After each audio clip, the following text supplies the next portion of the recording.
स्वागत है आपका टोटल न्यूज पर। सीएम मनोहर लाल खट्टर विशेष चर्चा कर रहे हैं, रुक करते हैं वहीं का। बहुत बहुत बधाई देता हूं।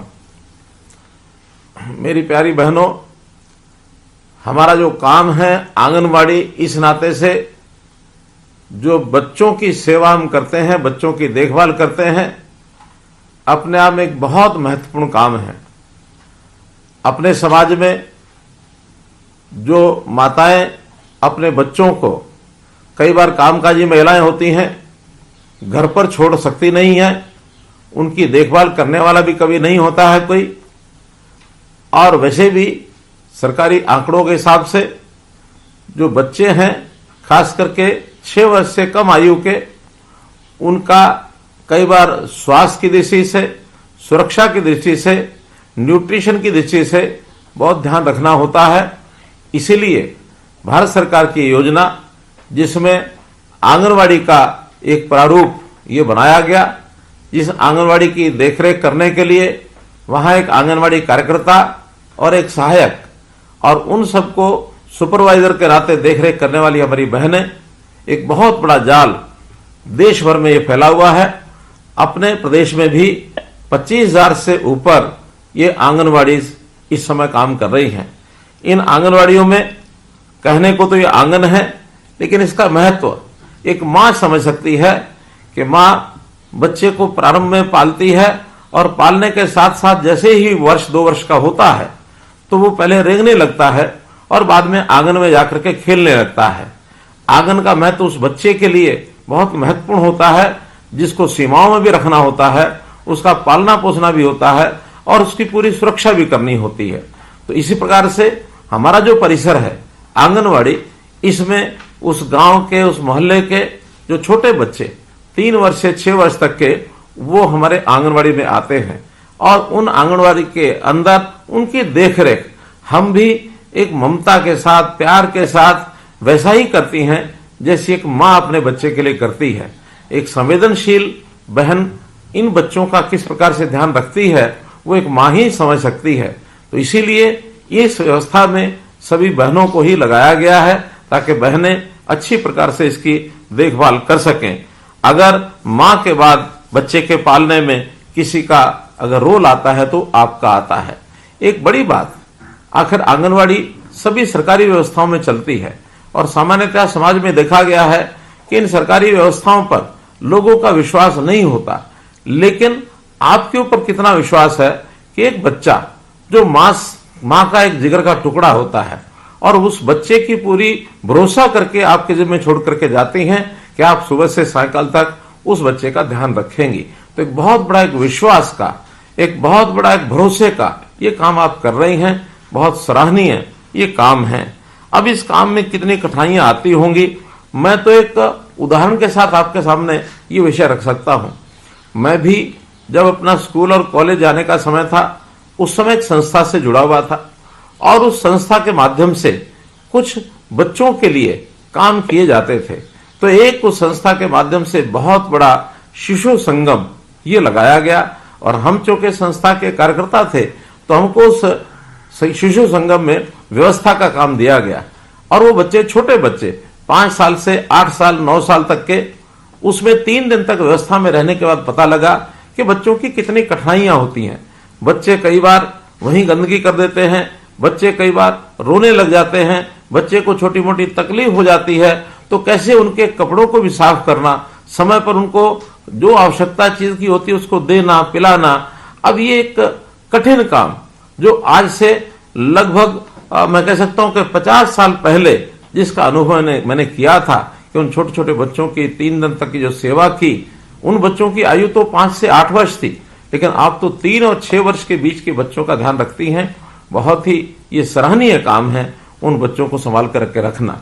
जिस भवन में हम उन बच्चों को रखते हैं, अर्थात जो आंगनवाड़ी होती है, वहां भी एक सुरक्षित भवन उसकी आवश्यकता होती है। कभी कभी तो उसके अभाव में हम लोग काम करते हैं, कभी उसकी छत खराब होती है, कभी वहां लाइट नहीं है, तो कभी वहां प्रकाश की व्यवस्था, कभी पानी की व्यवस्था नहीं है, कभी वहां शौचालय नहीं है।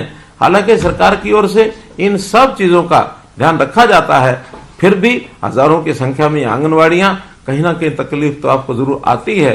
फिर भी उसमें से आप रास्ता निकालते हैं। तो निश्चित रूप से ये जो बचपन को संभालने वाली और तराशने वाली आंगनवाड़ी कार्यकर्ता, इनसे आज मैं बात कर रहा हूं, मुझे बहुत प्रसन्नता हो रही है और आपका मैं अभिनंदन करता हूं। वैसे बच्चों के बारे में अगर विचार करें तो एक बच्चा आज का बच्चा है, कल का वो एक नागरिक है, हमारे भविष्य का वो एक नागरिक, देश को कहीं भी आगे बढ़ाने वाला, समाज को कहीं आगे बढ़ाने वाला। बचपन में कुछ नहीं पता होता, लेकिन बचपन में जैसी उसकी परवरिश हो जाए, जैसे उसको संस्कार मिल जाए, जैसा उसका ज्ञानवर्धन हो जाए, जैसा उसका शरीर बलशाली हो जाए, तो वही बच्चा आगे चल करके एक अच्छा नागरिक बनता है। तो अच्छा नागरिक बनने के लिए नींव मजबूत होनी चाहिए, और उस नींव को मजबूत करने के लिए आप जो उनका काम कर रहे हैं बहुत ही सराहनीय है। उनके पोषण की आप व्यवस्था करते हैं। इस पोषण व्यवस्था के लिए भारत के प्रधानमंत्री जी ने जो पोषण अभियान चलाया, उस पोषण अभियान चलाने के अंदर बहुत सा सामान वो आपको दिया जाता है ताकि आप बच्चों को पका करके उस सामान को खिलाएं। जो बच्चे आते नहीं है, घर पर रहते हैं, उनके घर पर उस भोजन को आप पहुंचाते हैं, और उस पोषण के व्यवहार के साथ साथ उनका सारा एक प्रकार से बच्चे का नाप तोल, उसका कद कितना हो गया, उसका वेट कितना हो गया, फिर उसको टीकाकरण भी किया जाता है ताकि उसको कोई प्रारंभिक जो बीमारियां लगने वाली हैं वो बीमारी भी न लगे। इस काम को भी आपको लगातार जो है उनके लिए वो करना पड़ता है। बच्चों को सफाई, ये सफाई सिखाने का काम ये भी आखिर उन बच्चों के लिए करना पड़ता है, और बच्चे सफाई कैसे रखें ये भी सिखाना पड़ता है, क्योंकि बचपन में जो आदत, जो संस्कार बालक की हो जाए, जीवन भर वही रहता है। जापान के विद्यालय का मैं आपको उदाहरण देता हूं। जापान में जब भी बच्चा अपने प्राथमिक शिक्षा ग्रहण करने के लिए ऐसे शिशु वाटिका में जाता है, तो वहां सबसे पहले जहां वो बैठता है वहां उसके आसपास जगह साफ है कि नहीं है, जिस बैग को वो लेकर के वहां जाता है उस बैग साफ है कि नहीं है, वहां जहां बैठता वहां का फर्श और दीवारें साफ है कि नहीं है, उसको पहले चेक करने के लिए लगाते हैं। अगर ज्यादा स्वच्छता यानी अस्वच्छता है, गंदगी है, तो वहां के कर्मचारी साफ करते हैं। लेकिन अगर छोटी मोटी व्यवस्था है, उन बच्चों को ही कहा जाता है कि बेटे अपने आसपास की जगह को साफ रखिए। अब ये कोई काम नहीं होता, लेकिन एक संस्कार होता है कि बच्चों को स्वच्छता कैसे रखनी है। बच्चा अपना नाखून काटता कि नहीं काटता है, बच्चा कपड़ा पहन के आया है तो वो साफ है कि नहीं है। उनके माता पिता को हम बुलाते हैं, बताते हैं कि आपके बच्चे को साफ रखना है तो घर से सफाई करके उसको साफ तैयारी करके भेजिए। तो एक संस्कार के नाते से ये बहुत बड़ी चीजें आप बच्चों के लिए करते हैं, क्योंकि बड़ों को समझाना ये बड़ा आसान है, लेकिन बच्चों को समझाना ये कहीं कठिन है। आप इस कठिन काम को जो करते हैं और इसके लिए आपने उनका जो कुल मिलाकर के संभाल करते हुए, जैसा मैंने बताया कि उनका डाटा भी आप तैयार करते हैं। अभी तक डाटा हम अपने रजिस्टर पर ये रखते रहे हैं, लेकिन अब आपको मोबाइल के साथ ऐप भी दी गई है कि आप उस डाटा को अपडेट करिए, और हर दिन अपडेट करेंगे तो उसका डाटा एक सर्वर में जाकर के और एक प्रकार से जानकारी सबको मिलती रहेगी, और एक प्रगति कैसी हो रही है इसका भी हम ध्यान रखेंगे। तो कुल मिलाकर आप बच्चों का ध्यान रखते हैं, उन बच्चों की प्री स्कूलिंग एक्टिविटी, खिलौने आदि से खिलाना, खिलौने बनाना, ड्राइंग करवाना, पजल गेम्स आदि ये सब सिखाना, ये उनके गुणों में वृद्धि करती है, और भविष्य एक अच्छी नींव के साथ आगे बढ़े। तो आप जैसा बच्चों का ध्यान रखते हैं, निश्चित रूप से सरकार वो भी आपका ध्यान रखती है। आपकी भी कोई कठिनाई हो उसको सरकार निश्चित रूप से और ठीक करती है। बच्चे तो जैसा देखते हैं वैसा वो सीखते हैं। एक बार एक कहानी के माध्यम से अगर इस बात को समझना हो तो एक माता पिता अपने बच्चे को बैठे हुए ड्राइंग बनाते हुए देख रहे थे, और बच्चा एक कागज लेकर के अपनी जगह बैठे एक पेंसिल से कागज के ऊपर ड्राइंग बना रहा था। सेंटर में, कागज के सेंटर में वो बड़े बड़े डिब्बे, एक डिब्बे के साथ दूसरा, दूसरे का तीसरा, तीसरे का चौथा, ऐसे वो डिब्बे बना रहा था, और डिब्बों में भी लाइनें खींच रहा था। बाद में थोड़ी देर बाद उस बच्चे ने उसी कागज के कोने पर छोटे छोटे डिब्बे बनाने शुरू किए, और वैसी भी उस पर लाइनें खींच दी। माता पिता बड़ा खुश हो रहे थे कि देखो हमारा बेटा छोटी आयु में भी कितनी अच्छी ड्राइंग ये कर रहा है। जब पिताजी ने पूछा, बेटे ये ड्राइंग बनाई है, ये डिब्बे बनाए हैं, क्या बनाए हैं? कहने लगे, पापा जब मैं बड़ा हो जाऊंगा तो मैं बड़ा होकर के एक बहुत बड़ा मकान बनाऊंगा, और ये जो मैं बड़े बड़े डिब्बे बना रहा हूं ये बड़े बड़े कमरे होंगे, और इन कमरों में एक मेरा सोने का कमरा होगा, एक बच्चों के पढ़ने का कमरा होगा, एक जो अतिथि आते हैं अतिथि कक्ष होगा, ड्राइंग रूम होगा। इस प्रकार से सारे उसने कमरे बना करके डिब्बों के माध्यम से बताया। पिताजी ने पूछा कि ये कोने में ये जो छोटे छोटे डिब्बे बनाए ये क्या है? तो उन्होंने कहा कि पापा जब मैं बड़ा हो जाऊंगा तो आप बूढ़े हो जाएंगे, आप और माताजी जब बूढ़े हो जाएंगे तो इन छोटे कमरों में रहेंगे। पिताजी बड़े हैरान हुए कि बेटा हमारे लिए छोटे कमरे क्यों? उनका देखिए अब आप बड़े मकान में रहते हैं और आपके मम्मी पापा जो मेरे दादा दादी हैं वो मकान के कोने में छोटे छोटे कमरों में ही तो रहते हैं। जब वो छोटे छोटे कमरों में रहते हैं तो जब आप बूढ़े हो जाएंगे तो आप भी उन छोटे कमरों में रहेंगे।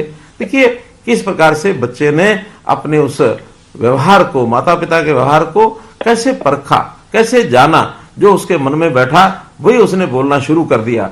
तो अर्थात बच्चे जो होते हैं ये कोरी स्लेट होते हैं। बच्चों को तो जैसा देखेंगे, जैसा आप सिखाएंगे वही बच्चे सीखते चले जाएंगे। हमने बचपन में गाना सुना था, बच्चे मन के सच्चे सबकी आंख के तारे। बच्चों का कोई द्वेष नहीं होता, बच्चे हमेशा एक दूसरे के साथ खेलते रहते हैं और बच्चे जो मन में ठान लेते हैं उसको पूरा करके छोड़ते हैं। जब तक पूरा ना हो तब तक वो जिद भी करते हैं। ये बच्चों की बहुत चाहे छोटी बातें हैं लेकिन हम सब के लिए भी सीखने के लिए पर्याप्त हैं। तो बच्चों की दुनिया, बच्चों का इस संसार जितना खुशहाल होगा, जितना सुखी होगा, जितना इनका ध्यान रखा जाएगा, उतना अपने देश का जो भविष्य है वो उज्जवल होने वाला है। इन सब बातों का हमने ध्यान रखना है। जैसा मैंने बताया कि आप सब बच्चों का इतना ध्यान रखते हैं, ख्याल रखते हैं, तो आप सबका भी ध्यान रखना, ख्याल रखना, ये हमारा सरकार के लोगों का ये काम है। तो उस नाते से मुझे जो बताया गया कि आपकी जो सरकारी व्यवस्था है उसमें कुछ थोड़ा और अच्छी व्यवस्थाएं करने के लिए योजना कुछ होनी चाहिए। तो मैंने कहा कि आज चूंकि मैं सभी हमारी बहनों को, आंगनवाड़ी जो हमारी कार्यकर्ता हैं, जो हमारी सहायक हैं, उन सबके साथ बातचीत कर रहा हूं, मैं स्वयं उनको बताऊंगा कि हमने जो उनके मानदेय हैं, जो मानदेय अभी तक आपको यानी आंगनवाड़ी कार्यकर्ता जो 10 वर्ष से ऊपर की कार्यकर्ता है, क्योंकि इसके दो भाग ये हैं, 10 वर्ष से कम काम करने वाली कार्यकर्ता और 10 वर्ष से ऊपर अधिक सेवा देने वाली कार्यकर्ता।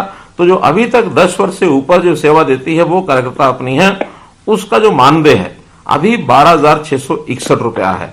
तो आज से उसको बढ़ाकर मैं 14,000 रुपया देने की घोषणा करता हूं। लगभग 1,300 और 39 रुपया इनका बढ़ जाएगा और ये 14,000 रुपया पाएंगी।